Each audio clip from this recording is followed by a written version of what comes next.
Hello, my dear viewers. I am Anwar Hussain Barbiya. Welcome you to your channel AHB Physics. We are studying electromagnetic induction. So, in electromagnetic induction, we have completed the theory portion, that is from lecture 1 to lecture 9. So, this will be lecture 10th on electromagnetic induction. So, in this class, we will study three numericals. NCERT example 6.9, NCERT example 6.11, and then we will solve one problem from NCERT exercise, that is 6.3. So with three numericals we will complete this lecture. Okay? So the first problem is example 6.9. The question is two concentric circular coils. We have two concentric circular coils. Concentric का मतलब क्या है? Concentric का मतलब है दोनों coils के center एक ही point पे. So two concentric circular coils, one of radius r1, एक जो है इसका radius r1 है, and the other coil has radius r2. One of small radius r1 and the other of large radius r2, such that r1 is very small as compared to r2. r1 जो है यहाँ पे मैंने जो draw किया है, actually r1 जो बहुत छोटा है compared to r2. मान लीजिए ये r1 है, तो r1 जो है r2 के कंपैरिजन में बहुत छोटा है. R2 जो है बहुत बड़ा है और R1 जो है बहुत छोटा है. Next is are placed coaxially. इसका मतलब क्या है? दोनों को सेम एक्सिस पे रखा गया. So if you assume that we have two circular coils. मान लीजिए एक बड़ा सा कॉइल है, सर्कुलर है, ठीक है. ये आपको सर्कल नहीं दिख रहा है बट इट इज सर्कुलर है, और इसका सेंटर मान लीजिए यहाँ पे है. तो अंदर पे और एक छोटा सा कॉइल और एक सर्कुलर कॉइल है, बट अंदर वाला जो कॉइल है उसका रेडियस मान लीजिए r1 है, और बाहर वाला जो कॉइल है उसका रेडियस मान लीजिए r2 है, और अंदर वाला जो कॉइल है वो रेडियस r1 है. तो यहाँ पे r1 जो है it is very less compared to r2. ये आपका क्वेश्चन है. Two concentric circular coils. तो एक बड़ा सा सर्कुलर कॉइल है, एक छोटा सा सर्कुलर कॉइल है. One of small radius r1, एक का रेडियस छोटा है r1 है, and the other of large radius that is r2, such that r1 is very less compared to r2. Are placed coaxially. इनको कोएक्सियली रखा गया है. Are placed coaxially with centres coinciding. Centres coinciding का मतलब क्या है? दोनों का सेंटर जो है कोइंसाइड कर रहा है. Their centres are at one point. Obtain the mutual inductance of the arrangement. तो ये जो अरेंजमेंट होगा इसका म्यूचुअल इंडक्टेंस हमें निकालना है. तो सबसे पहला चीज है म्यूचुअल इंडक्शन. क्या होता है? हमने पढ़ा है when an EMF is induced in a coil by virtue of change in magnetic flux in a nearby coil. इसका पास वाले किसी पास वाले coil में अगर magnetic flux change होता है, उसकी वजह से अगर किसी coil में induced EMF आ जाता है, इस phenomenon को हम क्या बोलते हैं? म्यूचुअल इंडक्शन बोलते हैं. तो इसका मतलब कि assume that हमारा जो बाहर वाला coil है, उस बाहर वाला coil के ऊपर अगर हम एक current को कंसीडर करते हैं. Suppose there is a current that is flowing through the outer loop. बाहर वाला जो लूप है उसके अंदर से करंट फ्लो हो रहा है. तो हमने पढ़ा था अगर हमारे पास कोई सर्कुलर करंट कैरिंग कॉइल है, मान लीजिए इसके अंदर करंट फ्लो होता है, suppose that current is I. तो करंट कैसे फ्लो हो रहा है? ऐसे. इसका मतलब there will be magnetic field lines. So the magnetic field lines will come out through it. ऐसे सर्कुलर कॉइल हम लोगों ने कहां पे पढ़ा था? बायोट-सेवर्ट लॉ का एक एप्लीकेशन पढ़ा था, याद है? If you consider the radius of the coil as capital R, और ये डिस्टेंस मान लीजिए स्मॉल r है, और ये मान लीजिए सेंटर है, और यहाँ पे कोई पॉइंट है, दैट पॉइंट इज P. ये डिस्टेंस मान लीजिए x है. So what is the magnetic field at this point? Magnetic field at point P is B equal to mu naught I r square divided by 2 x square plus r square whole power 3 by 2 पढ़ा था. So the magnetic field at point P, that is the magnetic field at any point on the axis of circular coil, is given as mu naught I r square divided by 2 x square plus r square whole power 3 by 2. What is the magnetic field at the center of this coil? Magnetic field at the center of coil is given as mu naught I divided by 2 ऐसा हम लोगों ने पढ़ा था. वैसे ही अगर हम लोग यहाँ पे एक सर्कुलर कॉइल को एज्यूम करते हैं जिसके अंदर से करंट गुजर रहा है, suppose that current is I, तो इस सर्कुलर कॉइल की वजह से एक मैग्नेटिक फील्ड बनेगा. कैसे बनेगा? ऐसे डायरेक्शन एंटीक्लॉक लेने से मैग्नेटिक फील्ड कैसे बनेगा? ऐसे. इसका मतलब अंदर वाला जो कॉइल है इसके ऊपर मैग्नेटिक फील्ड लगेगा. कैसे लगेगा? This will be the direction of magnetic field through this. अब इसके साथ जब मैग्नेटिक फील्ड लिंक करेगा तो इस पे क्या आएगा? एक EMF आएगा. उस EMF का हम लोग क्या बोलेंगे? Mutually induced EMF. अब ये जो कॉइल है, इस कॉइल का और इस कॉइल के बीच में म्यूचुअल इंडक्टेंस कितना है, that we have to calculate. Mutual inductance निकालने के लिए फॉर्मूला क्या है? phi इज इक्वल टू क्या होता है? Mi. That is the flux through any coil is proportional to current, that is I. So phi is equal to mi here, the mutual inductance is m is equal to phi by I. So that we are going to calculate. हमें क्या निकालना है, mutual inductance निकालना है। इसके लिए हमें क्या चाहिए, फ्लक्स चाहिए। What is the formula for flux, the flux is given as BA। इसका मतलब पहले हमें चाहिए मैग्नेटिक फील्ड, मींस ये जो छोटा कॉइल है इसके ऊपर से मैग्नेटिक फील्ड कितना लिंक करेगा वो हमें कैलकुलेट करना है, and then we have to calculate area. तो एरिया तो हम लोग निकाल सकते हैं, ठीक है। तो सबसे पहले हमें क्या चीज निकालना है, magnetic field linking with the inner coil. Magnetic field linking with the inner coil निकल गया, तो flux linking with the inner coil हम निकाल लेंगे। अगर फ्लक्स निकाल लेंगे तो म्यूचुअल इंडक्टेंस हम लोग इजीली निकाल सकते हैं। तो ये हो गया आपका क्वेश्चन का concept.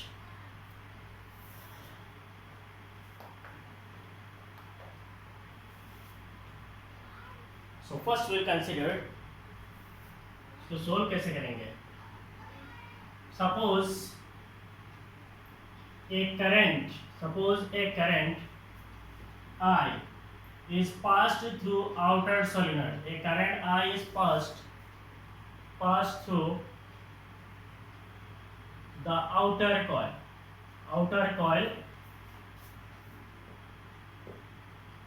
The magnetic field at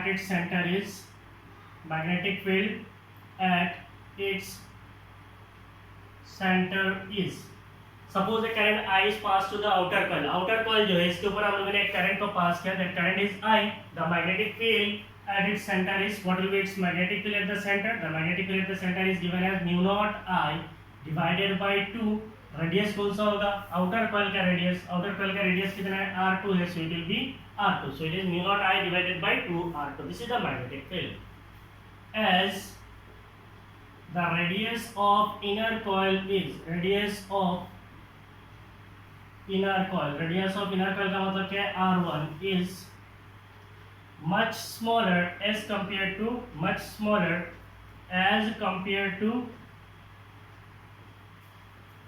the radius of outer coil. Suppose the radius of inner coil, that is R1 is much smaller as compared to the radius of outer coil. What is the radius of outer coil? It is R2. R2 से R1 जो है बहुत छोटा है, thus the flux of magnetic field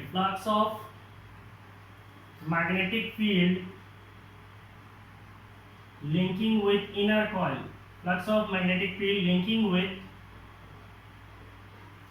coil, is, तो अंदर वाला जो कॉइल है उसके साथ मैग्नेटिक फ्लक्स कितना लिंक करेगा। So the magnetic flux is given as phi, so it is phi b, it will be equal to BA. So what is B? B is this one, so it is mu naught I divided by 2R2। Area किसका area, अंदर वाला coil का area, the flux of magnetic field linking with inner coil, इसका मतलब अंदर वाला coil का area कितना होता है, pi R1 square। It is the area of circle, so it is pi R1 square.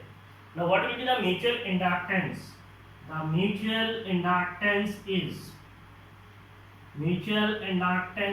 is M is equal to phi upon I, phi by I.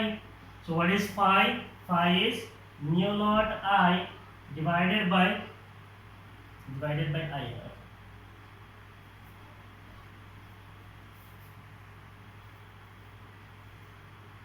The flux of magnetic field is mu naught I divided by twice R2 multiplied by pi R1 square divided by I. So ये I cancel हो जाएगा, तो आपको क्या मिलेगा, it is mu naught pi R1 square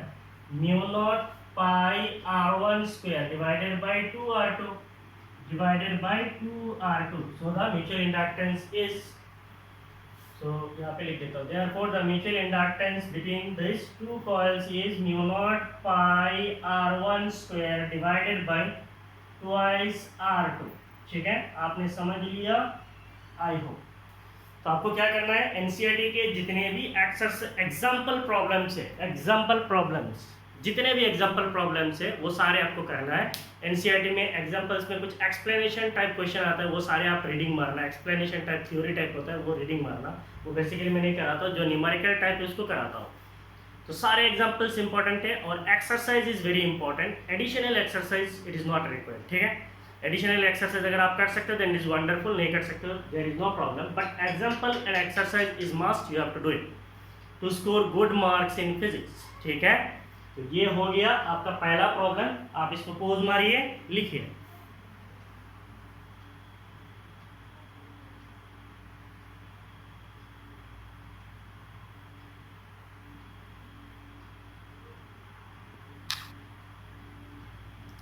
Now we will solve example 6.11. The question is Kamala pedals. Kamala pedals means there is a name, so the name is Kamala.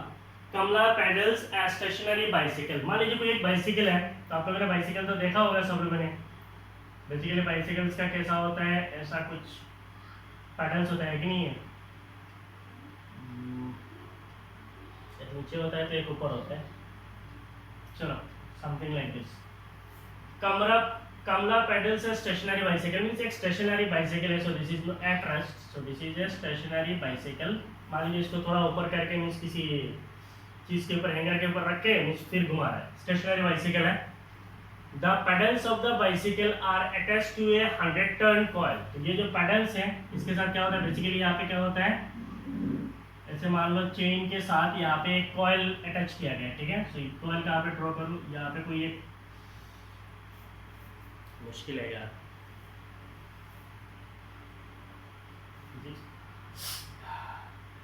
ये मान लो एक coil है, so this is a coil, और इस coil के अंदर कितने turn है, there is 100 turns in the coil, that is the number of turns in this coil is 100। आपको एक ही दिख रहा है बट यहाँ पे 100 है। फिर क्वेश्चन में आ गया, the pedals of the bicycle are attached to a 100 turn coil of area 0.1 metre square. तो ये जो कॉइल है इसका एरिया भी दिया हुआ है, इट इज 0.1 मीटर स्क्वायर है, लेकिन ये पैडल जो है ऐसे मान लो चेन के सहारे ऐसे अटैच्ड है, या फिर यहाँ पे कोई पुली है जिसके साथ लगा हुआ है, कैसे भी हो आपको खाली समझ लेना है कि वहाँ पे पेडल्स घुमाएगा तो ये कॉइल घूमेगा, सिंपल है। पेडल्स घूमेगा तो ये कॉइल घूमेगा, सिंपल है। The coil rotates at half a revolution per second. This coil is rotating. ये coil क्या करेगा, रोटेट करेगा at half a revolution per second। इसका मतलब the frequency of revolution is 0.5 hertz.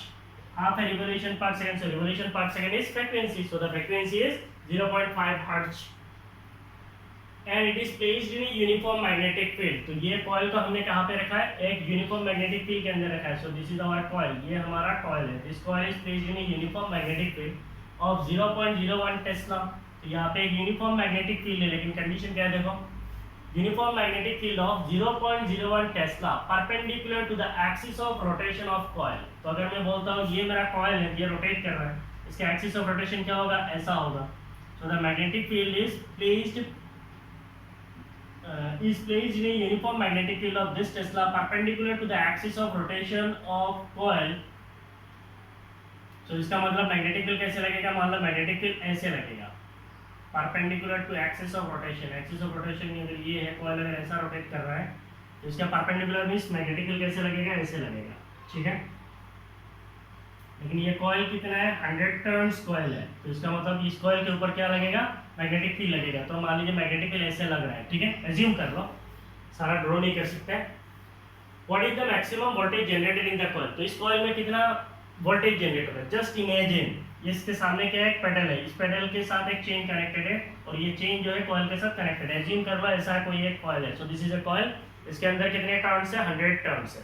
So there is magnetic field. Magnetic field कैसे लग रहा है, ऐसे। एक्सिस ऑफ रोटेशन कैसा है, ऐसा है, तो कॉइल इसके ऊपर है, तो एक्सिस ऑफ रोटेशन के साथ मैग्नेटिक फील्ड कैसा है, ऐसे परपेंडिकुलर। ठीक है, तो इसका मतलब प्लेन के साथ प्लेन कैसा होगा, ऐसा, तो प्लेन का एरिया वेक्टर कैसे आएगा, ऐसे। मैग्नेटिक फील्ड वेक्टर कैसा है, ऐसा है। एज्यूम करो, समझ में आ रहा है या नहीं आ रहा है, सारा हाथ से दिखाओ या कोई चीज से दिखाओ, यही फिजिक्स है, गड़बड़ है। एज्यूम करो ये हमारा क्या है, कॉइल है, so this is a coil. इस कॉइल का प्लेन कैसा होगा, this will be the plane. Area vector कैसा होगा, this will be the area vector. Magnetic field vector कैसा है, magnetic field is like this, so axis of rotation के साथ परपेंडिकुलर है। इसका मतलब मैं मान लेता हूँ मैग्नेटिक फील्ड ऐसा है, एरिया वेक्टर ऐसा है, तो magnetic field vector area vector के बीच में magnetic field vector area vector, ये हो गया एरिया वेक्टर, ये हो गया मैग्नेटिक फील्ड, इनके बीच में एंगल कितना है, थीटा। Theta is 90 degree. अगर थीटा 90 डिग्री होगा तो इंड्यूस्ड ईएमएफ क्या होता है, induced EMF is E naught sine theta होता है, साइन ओमेगा टी, इसका मतलब साइन थीटा है, साइन 90 है, इसका मतलब induced EMF E will be equal to E naught, E induced EMF will be equal to E naught. What is the induced EMF? The induced EMF is given as N B A omega. Last class में हम लोगों ने पढ़ा था AC generator में. कहानी समझ में आया? Again I am repeating. So this is a coil, so this is the coil. हो गया कॉइल. मैग्नेटिक फील्ड कैसे जा रहा है? ऐसे जा रहा है. मैग्नेटिक फील्ड ऐसा है. तो magnetic field vector area vector के बीच में एंगल थीटा कितना है? Theta is 90 degree. So what is the induced EMF? The induced EMF will be equal to E naught sine omega t. So E naught sine theta, omega t का मतलब क्या है? Theta है. Theta कितना है? 90 degree. Induced EMF कितना होगा? E naught. E naught is the peak value of EMF. What is the peak value of EMF? It is NBA omega. So what is the maximum voltage generated? सबसे पहला चीज आपको लिखना है, कौन सा चीज दिया हुआ है? You are given the petals of the bicycle are attached to a 100 turn coil. So what is the number of turns in coil? Number of turns in coil. Number of turns in coil, if we denote it as capital N, it is given as 100 of area. So what is the area of coil? Area of coil is capital A. It is given as 0.1 meter square. The coil rotates half a revolution per second. इसका मतलब frequency दिया हुआ nu, it is 0.5. frequency है, ऐसा unit hertz या फिर second inverse भी लिख सकते हैं.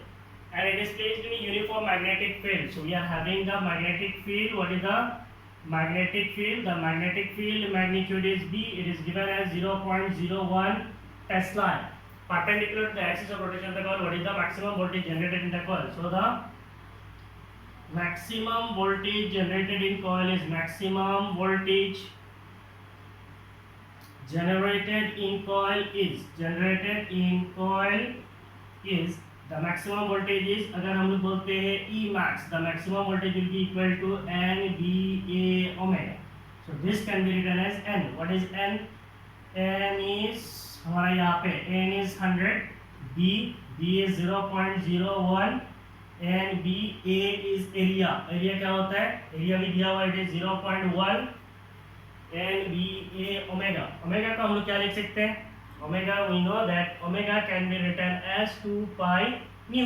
So इसको हम लोग लिख सकते हैं 2 pi is 3.14. Nu is frequency of revolution. आपका क्वेश्चन में बोला है 0.5. तो हम लोग क्या निकाल रहे हैं? We are calculating induced EMF. So the unit will be volt. So the induced EMF, if we calculate it, it will be approximately 0.314 volt. The induced EMF is approximately 0.314 volt. So ये हो गया आपका question. ठीक है, pose मारिए, लिखिए.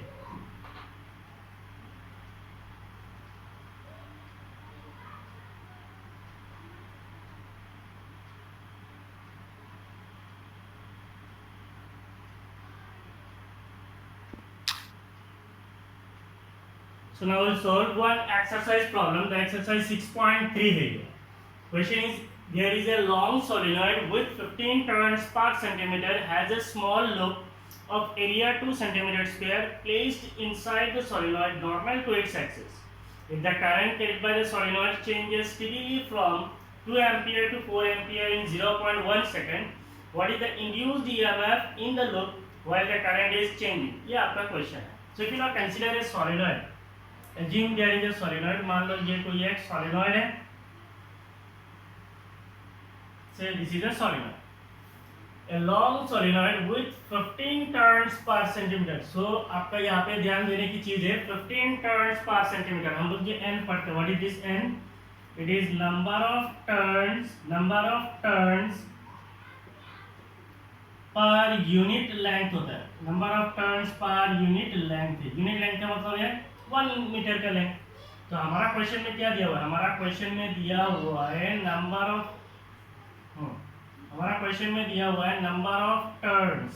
Of turns per unit length. Number of turns per unit length is n. It is given as 15 turns per centimetre है. इसका मतलब n क्या हो जाएगा? It will become 1500 turns per metre, है कि नहीं है? 1 मीटर पे कितना हो जाएगा? 1 मीटर पे कितना टर्न्स हो जाएगा? 1500 टर्न्स हो जाएगा. तो इस चीज को आपको कन्वर्शन करना है. पहला चीज ये है. Next, has a small loop of area 2 centimetre. तो यहाँ पे एक छोटा सा लूप है, उसका लूप का एरिया कितना है 2 सेंटीमीटर स्क्वायर है। Placed inside the solenoid. इस छोटा सा लूप को हम लोग कहाँ पे रखेंगे, सोलेनॉइड के अंदर पे रखेंगे। Place inside the solenoid normal to its axis. उस लूप को हम लोग कैसे रखेंगे, ये मान लीजिए हमारा सोलेनॉइड का एक्सिस है, तो सोलेनॉइड का एक्सिस पे हम लोग क्या रखेंगे, एक छोटा सा लूप रखेंगे। Say this is a small loop, this is a small loop. और ये जो स्मॉल लूप है, स्मॉल लूप का एरिया कितना है, the area of that small loop is given as 2 centimetre square. Placed inside the solenoid normal to its axis. इसको कैसे रखेंगे, परपेंडिकुलर टू द एक्सिस। कैसे रखना है, ऐसे मान लो ये हमारा लूप है, तो ये हो गया एक्सिस, तो एक्सिस के साथ कैसे रखना है, परपेंडिकुलर टू द एक्सिस रखना है, perpendicular to the axis of solenoid. आगे कहाँ है, if the current carried by the solenoid. तो मान लीजिए हमारा सोलेनॉइड के अंदर एक करंट जाता है, the current is I. if the current carried by the solenoid changes steadily from 2 ampere to 4 ampere। इसका मतलब यहाँ पे करंट क्या हो रहा है, इंक्रीज हो रहा है, there is increase in current. और करंट जो है 2 एम्पियर से 4 एम्पियर तक होने के लिए समय कितना लगता है, 0.1 सेकंड टाइम लगता है। What is the induced EMF, हमें निकालना है क्या, induced EMF in the loop when the current is changing. तो एज्यूम कर लो हमारे पास एक सोलेनॉइड है, तो इस सोलेनॉइड के अंदर क्या हो रहा है, करंट फ्लो हो रहा है। So this is the current flow through the solenoid. If we assume the current in the loop like this, magnetic field ऐसे जाएगा। मान लो करंट अगर ऐसा है तो magnetic field कैसे जाएगा, ऐसे जाएगा। So there will be magnetic field through this loop। ये जो अंदर वाला छोटा सा लूप है, उस लूप के अंदर से क्या होगा, magnetic field lines पास करेगा। So what will be the flux linking with this small area। ठीक है, पहले हम लोग given data लिख लेते हैं। So what is the area of loop? Area of loop is area of loop. हमारा जो छोटा सा लूप है, उस छोटा सा लूप का एरिया कितना है, एरिया है 2 सेंटीमीटर स्क्वायर। तो इसको हम लोग लिख सकते हैं 2 centimetre is 10 power -2 metre square. तो इसका मतलब 2 multiplied by 10 power -4 metre square, ये हो गया area. Placed inside the solenoid normal to its axis, if the current carried by the solenoid changes steadily, so what is the change in current? Change in current is say del I. So the change in current is 4 ampere minus 2 ampere. So 4 ampere minus 2 ampere. So it will be the change in current is 2 ampere. The change in current through the solenoid is 2 ampere. In time, so what is the change in time? Change in time, or you can say the time interval. So the change in time is 0.1 second. This इतना समय पे current change हो जाता है. What is the induced EMF? So the induced EMF in the coil is induced EMF in the loop। क्या बोला है, small loop बोला। तो induced EMF in the loop is, अगर हम लोग बोलते हैं induced EMF, then according to Faraday's law it is d phi by dt। induced EMF is d phi by dt। Now if we consider the magnitude of induced EMF, अगर हम लोग ले लेते हैं the magnitude of induced EMF, तो ये minus sign नहीं आएगा। Now we can write the induced EMF as d dt। induced EMF is d dt। what is flux? Flux is given as ba cos theta। so what is cos theta here? अगर हम लोग बोलते हैं ये हमारा loop है, loop कैसे रखा हुआ है, ऐसे रखा हुआ है, मैग्नेटिक फील्ड कैसे जा रहा है, ऐसे, एरिया वेक्टर कैसा है, ऐसा। तो इसका मतलब थीटा कितना है, theta is 0 degree, they are in the same direction, तो थीटा 0 हो जाएगा। इसका मतलब it will be d dt ba। cos theta कितना है, 0 है। थीटा कितना है, 0 है, इसका मतलब cos 0 कितना है, 1 है। तो अल्टीमेटली हमें मिलेगा ba। What is magnetic field? Magnetic field if you say d dt, what is magnetic field inside the solenoid? Magnetic field inside the solenoid is given as b equal to mu naught n I। So mu naught n I हो गया। What is the area? The area, कौन सा area, इसका area. So this area is fixed. हमारा question में बोला है loop का एरिया जो है इट इज a है एंड इट इज फिक्स्ड। यहाँ से अगर हम लोग देखेंगे तो हमें क्या मिल जाएगा, म्यू नॉट कांस्टेंट है, निकल जाएगा।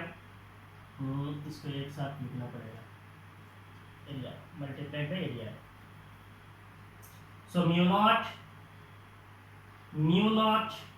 And mu naught is permeability, it is constant है 4.10⁻⁷, and number of turns constant है, एरिया कांस्टेंट है, निकल जाएगा तीनों।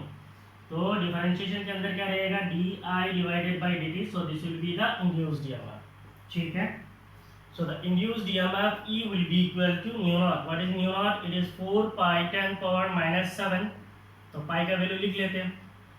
पाई का वैल्यू कितना होता है, pi is 3.14, 4 pi 10 power minus 7, 4 pi 10 power minus 7 हो गया। N is number of turns, हमारा क्वेश्चन में है दिया हुआ, it is 1500। N A area is, किसका एरिया, इस लूप का एरिया, लूप का एरिया कितना दिया हुआ है, the area of the loop is 2 multiplied by 10 power minus 4 area, then d I by D T, D I कितना है, change in current, change in current is 2 ampere divided by D T, change in time is 0.1। हम क्या निकाल रहे हैं, induce EMF, तो ऐसा unit क्या मिलेगा, द ऐसा यूनिट विल बी वोल्ट। सो अब इसको कैलकुलेशन करना है आपको, ठीक है।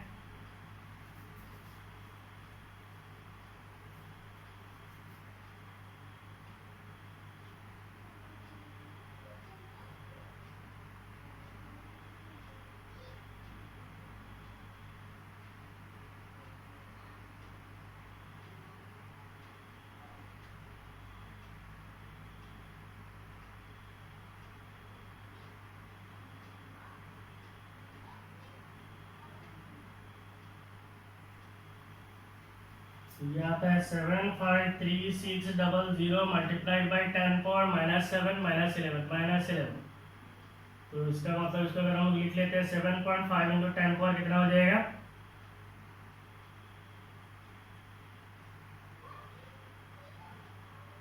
10 power minus 6 volt. So the induced EMF is 7.5 into 10 power minus 6 volt. So this is the induced EMF in the loop. वो जो छोटा सा लूप अंदर में हमने सोलेनॉइड के अंदर रखा था, ये स्मॉल लूप है, इस लूप पे जो इंड्यूस्ड ईएमएफ आएगा, that induced EMF will B 7.5 into 10 power minus 6 volt, ठीक है। तो इस छोटा सा प्रॉब्लम्स के साथ हमारा ये क्लास यहाँ पे खत्म होता है। इसके बाद हम लोग और 2 छोटा छोटा लेक्चर्स करेंगे, क्योंकि लेक्चर्स ज़्यादा बड़ा करने से आप लोगों को बेसिकली प्रॉब्लम होता है, I don't know why, but I have to do, because मैं व्यूअर्स का पसंद पे आजकल चलना पड़ेगा, मुझे आजकल व्यूअर्स पसंद में चलना पड़ेगा। तो आपको लंबा वीडियो देखने में पसंद नहीं है तो ठीक है, मैं भी छोटा छोटा वीडियोस बनाऊंगा। इसके बाद और 2 वीडियोस में ये एक्सरसाइज कंप्लीट हो जाएगा, ठीक है। तो इससे पहले आप लोग ये न्यूमेरिकल्स को अच्छी तरीके से करिए, अच्छी तरीके से समझिए। न्यूमेरिकल्स करना बहुत बड़ी बात नहीं होता है। न्यूमेरिकल्स करने के लिए आपको सबसे पहले थ्योरेटिकल पार्ट क्लियर होना चाहिए, और थ्योरेटिकल पार्ट क्लियर होने के साथ क्या होना चाहिए, अप्लाइड नॉलेज होना चाहिए, मीन्स कैसे अप्लाई करें। तो ये क्या है, अप्लाइड है। आपने क्या पढ़ा है, Faraday's law of electron induction आप लोगों ने पढ़ा है, उसी को ही हम लोगों ने यूज़ किया है। यहाँ पे हम लोगों ने क्या यूज़ किया, magnetic field inside the solenoid, solenoid के एक्सिस पे किसी पॉइंट पे मैग्नेटिक फील्ड कितना होता है, म्यू नॉट एन आई, उसको यहाँ पे यूज़ किया। तो जस्ट अप्लाइड है, ठीक है।